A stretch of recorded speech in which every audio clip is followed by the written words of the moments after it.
Namaskar. Helpful Hawk Healing, where we're freeing human hearts. So today, we're discussing daily habits that have an incremental effect and affect on our psyche and our hearts and our bodies. These little things stack up, one over the other. The incredible thing about this is that even though it may seem small, they keep stacking up like pennies. If you stack one and then the next day you stack two on top of that, and then you keep doubling it every day, by the time you would reach across 64 on a chessboard, I can't remember how many it is, but it's a great deal. Those things keep stacking up. And our repetition is what makes our body and our mind start to remember our heart, and which is where we live from. And these are important for us as humans to know. Now, these little things might seem like band-aids, and essentially they are, but they're band-aids that have a healing quality. The things you never heard when you grew up. I am enough. I love myself. Those are important things to hear. You're enough. I love you. So right now, let's put our hands on our hearts. I am enough. I love myself. I am free. This is very important because being free is what it's all about. Free to experience everything we need to experience and want. And I want you to put your hand on your heart anytime anything I say touches you or resonates with you. So, how many of us have had some form of trauma in our youth or in our dating lives or married lives? Now, we all have traumas. We all do. So, how many of us had an overly critical family or teachers?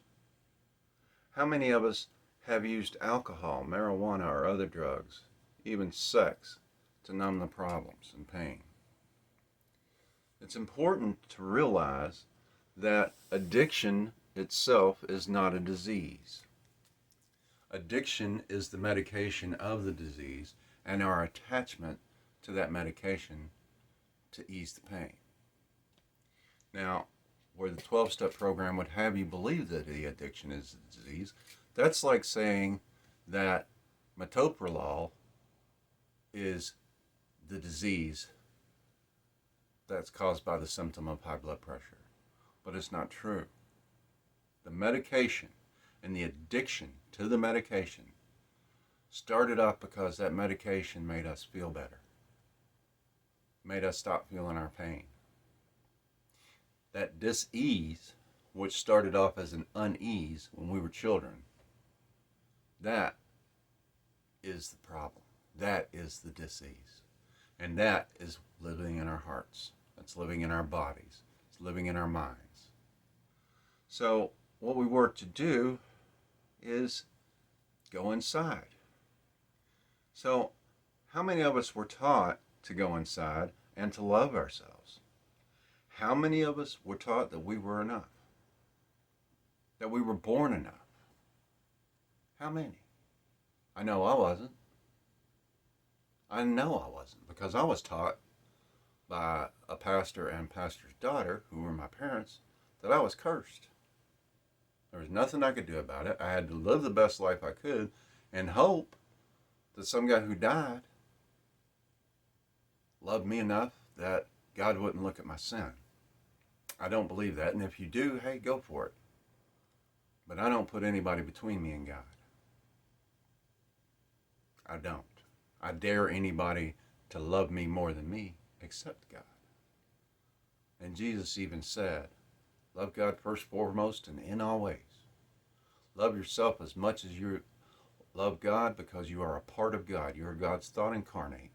And love everyone else as much as you love yourself. Treat others as you want to be treated. It's God, us, others. It's not God, country, others, self, the way that it's been portrayed for so many thousands of years. It is God, us, and others. If we don't fill our own cup, how are we supposed to give somebody else a drink? So How many of us woke up this morning grateful to see the beginning of a new day? And how many of us truly love ourselves? Well, we're taught in our society and cultural situations that to love ourselves is narcissism, but in fact, that's the exact opposite. Narcissism is requiring something outside of us to fulfill us.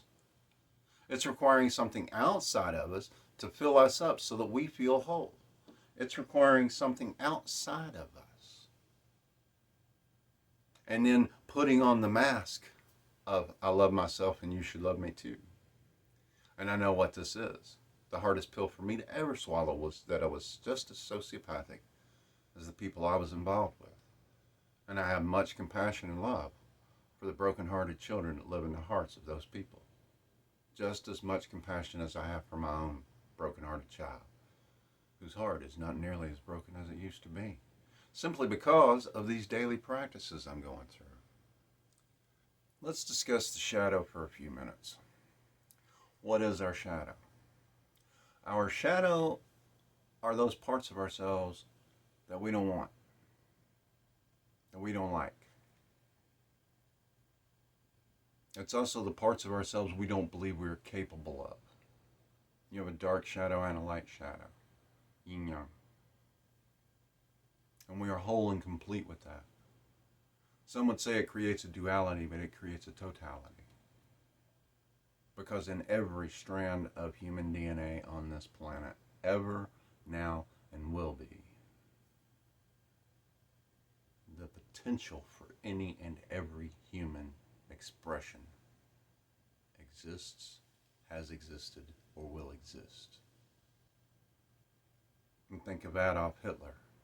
Yes, that exists in your DNA, the potentiality for it. Think of Mother Teresa and the Dalai Lama.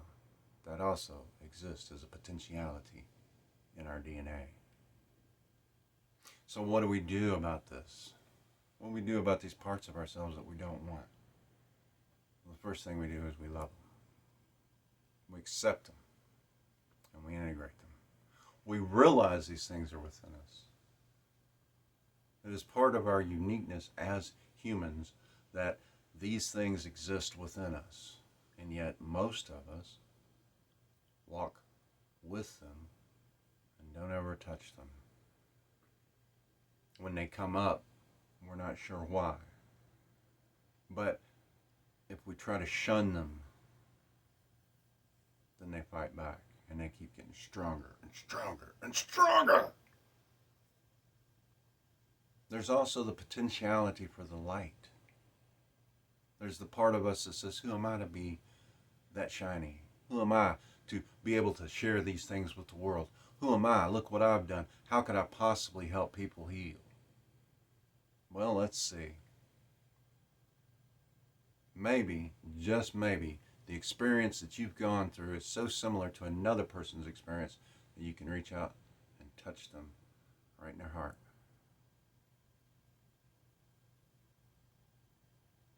I smoked, I drank, I smoked copious amounts of pot.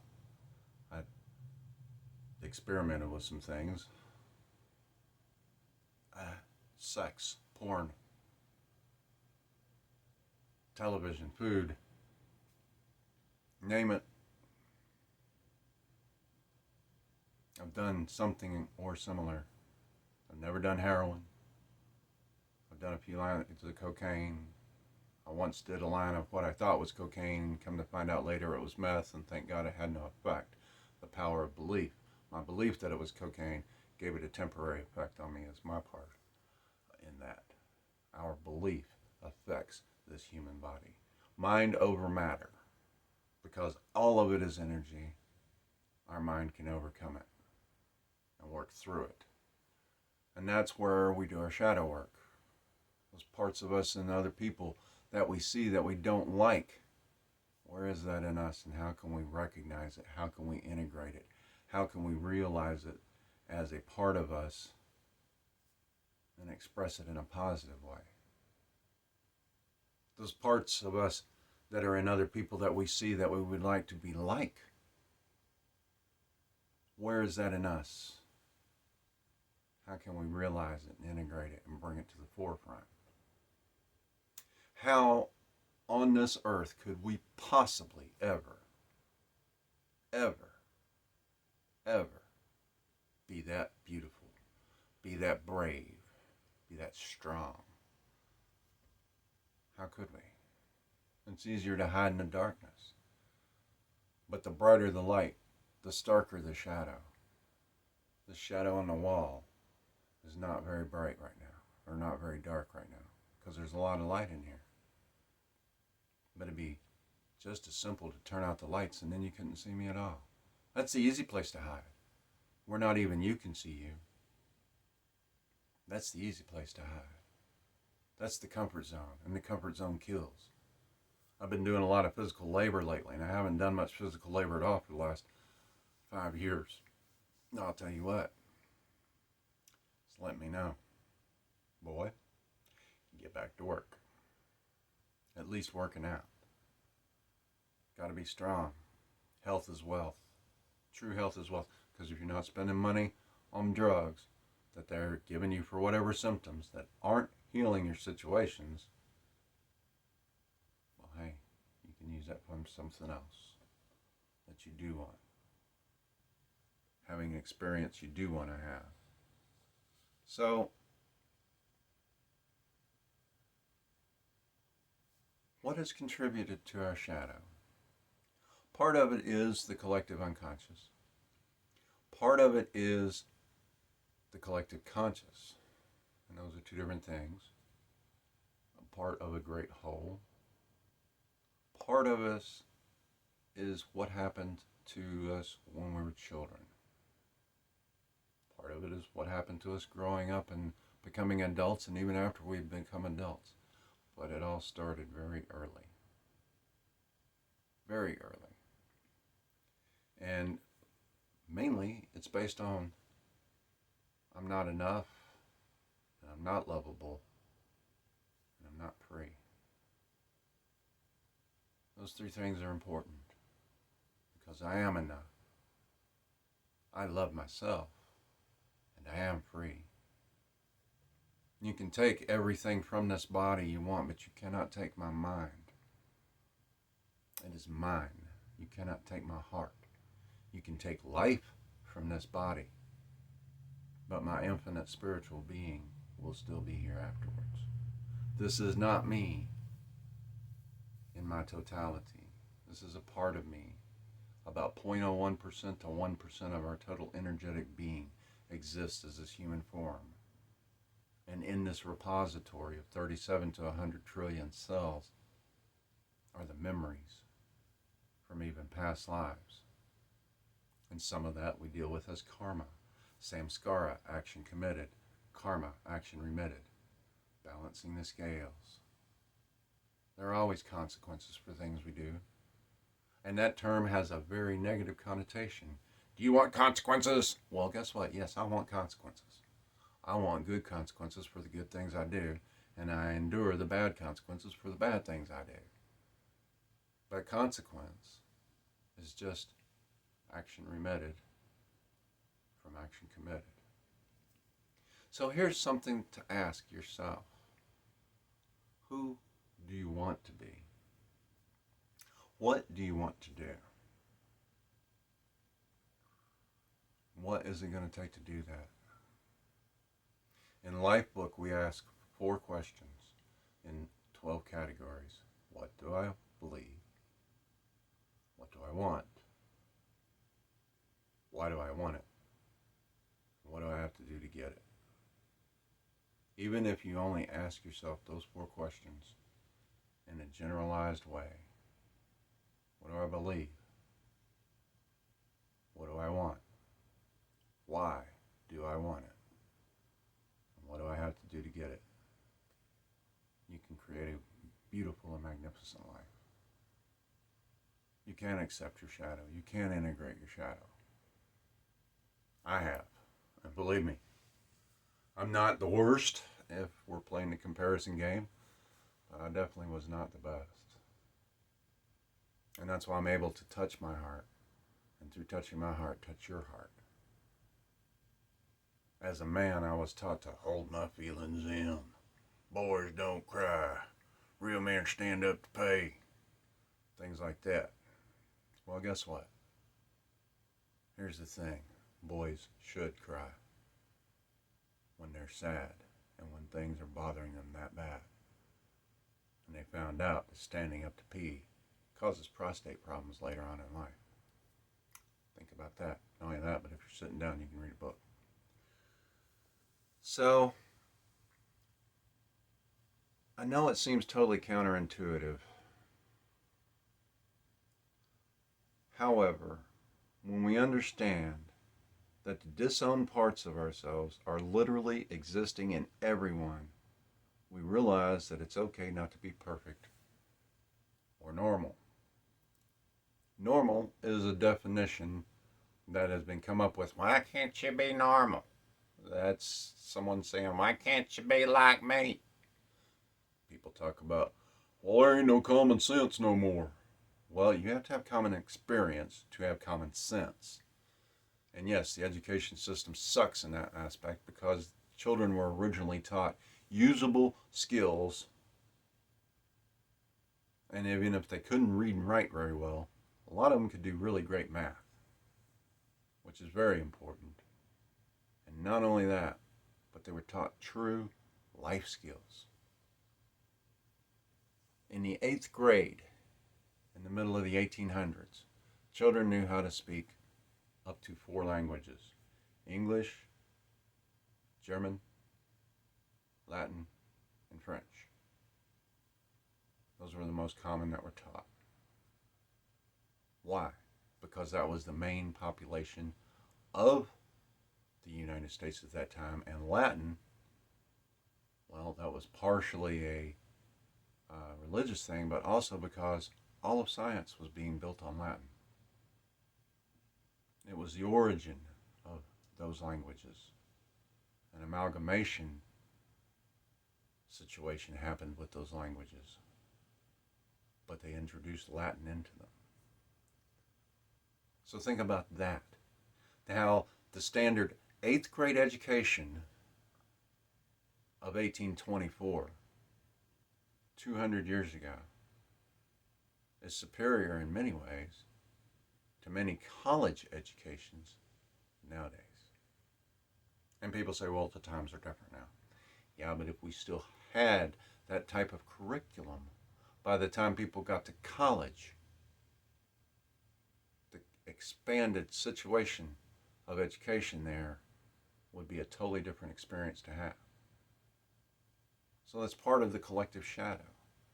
That's part of the powers that be behind the powers we see manipulating things, wanting us to not have our enoughness, wanting us to not feel our enoughness, wanting us to not be free and to not love ourselves.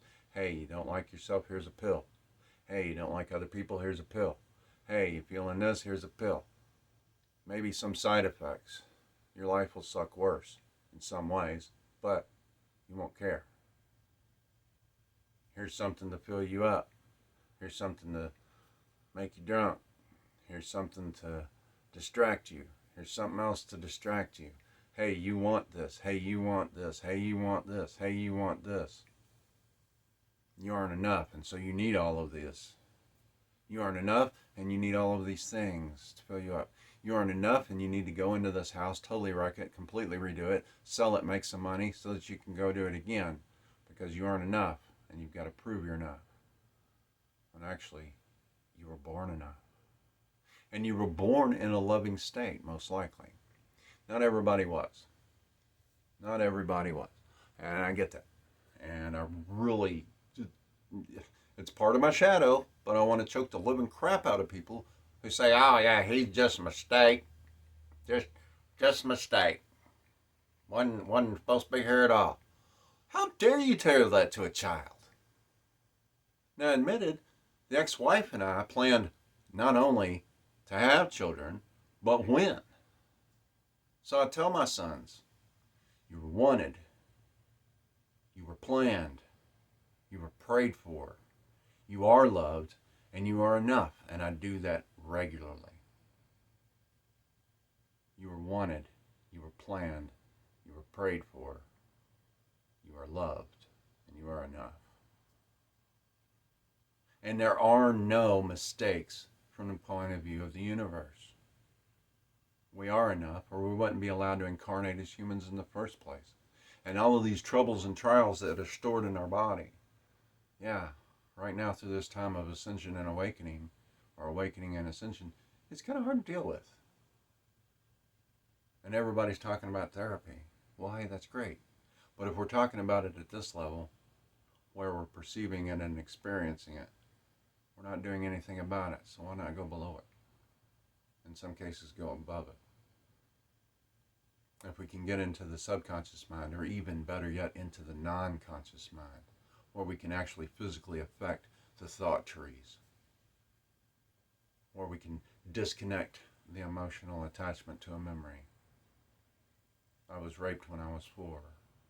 That still has a tiny trigger within me. That was a black spot in my memory for 46 years. Think about that. No, I was coerced. It wasn't a violent situation. The person wasn't adolescent. I'm sure they thought they were bringing me pleasure. I know I did when I did the similar things at a similar age. Does that excuse me from what I did? No, it does not. But what it does say is, I know what I did wrong. I have apologized energetically for what I did wrong. And if anybody has a reason to come to me and ask for apology or sue me, go ahead. I'll stand and say, yes, I know I did that. Think about that. Is that authentic? Is that vulnerable? Is that truth? Can that be used against me? Well, I'm sure it can. But will it be? What other things have I done? Thoughts in my head. That's a totally different situation. I remember Dave Mustaine from the Megadeth album Symphony of Destruction. He says, if this war inside my head won't take a day off, I'll be dead. I've stared down the barrel of the gun. I've stood on the cliff and on the side of the bridge. And I said every single time, you want me off this ride, you got to take me off this ride. Because I ain't quitting. And I pushed myself off that cliff, and I pushed myself in that river. I shot myself in the head, allegorically or metaphorically speaking. As a Scorpio, we're constantly reinventing. We are the phoenix, rising from the ashes, so we burn ourselves to nothing and build it back. But I'm not the only one that can do that. It's not just a Scorpio thing. It's available to everybody. It's a matter of the courage to walk into the darkness, holding high that torch of love, and finding that broken-hearted child and comforting that child. If you heard a baby crying in the woods at night, would you walk away from it, or would you walk to it, try to find it? Now, I've heard people say, well, I've heard all kinds of stories, so I wouldn't. Well, you know what? I would. And if it turned out to be some kind of banshee or some kind of werewolf or something like that and it ate this body, guess what? I'm not dead. I'm an infinite spiritual being, and my temporary human experience ended. But it ended attempting to save the life of an innocent. I trained to kill for 44 years of my life. I trained to kill. People say, what martial art were you involved in? Killing. I never served in the military in this lifetime, but I studied the human body, how to take it apart. I studied war from one-on-one to en masse. I studied strategy. I studied tactic. I studied training. One thing I learned was all those points in the body that I can use to harm, if approached from a different perspective, I can use to heal. That was an amazing concept to me when I realized that all those meridians could be used to heal. That all of these things where I had felt unsafe, not just from parental situations and people when I was young, and schooling and culture and religion and all of these things, plus growing up under the threat of, nuclear extinction,